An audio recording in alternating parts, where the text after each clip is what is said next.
Hi வாங்க சூப்பரான ஒரு லஞ்ச் ரெசிபி பார்க்கலாம். ரொம்ப சீக்கிரமாக செஞ்சிடலாம், ரொம்ப ஹெல்த்தியும் கூட. வெந்தயக்கீரையும் எக்கையும் வச்சு ஒரு ரைஸ் பார்க்கலாம்.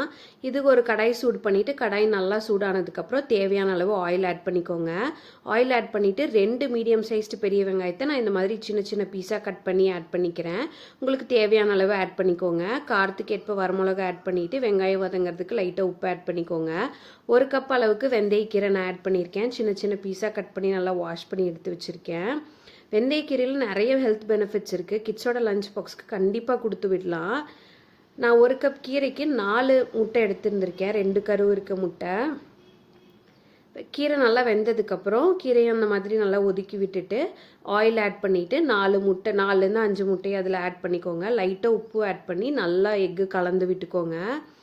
எக் வந்து கொஞ்சம் நல்லா ட்ரை ஆனதுக்கப்புறம் கீரையோடு சேர்த்து மிக்ஸ் பண்ணிட்டீங்க அப்படின்னா நல்லா உதிரி ஆயிரும். முட்டையும் அந்த கீரையும் சேர்ந்து நம்ம சுட சுட இருக்க சாதத்தில் அப்படியே போட்டு கூட சாப்பிட்டுக்கலாம். இல்லை அதை பிசைஞ்சு லஞ்ச் பாக்ஸுக்கு கூட நம்ம கொடுத்து விடலாம்.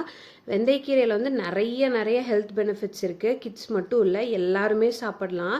இது டேஸ்ட்டும் ரொம்ப சூப்பராக இருக்கும். கீரையே பிடிக்காது அப்படின்னு சொல்கிறவங்க கூட இது கண்டிப்பாக ட்ரை பண்ணி பார்த்தாங்கன்னா அடிக்கடி செஞ்சு தர சொல்லி கேட்பாங்க.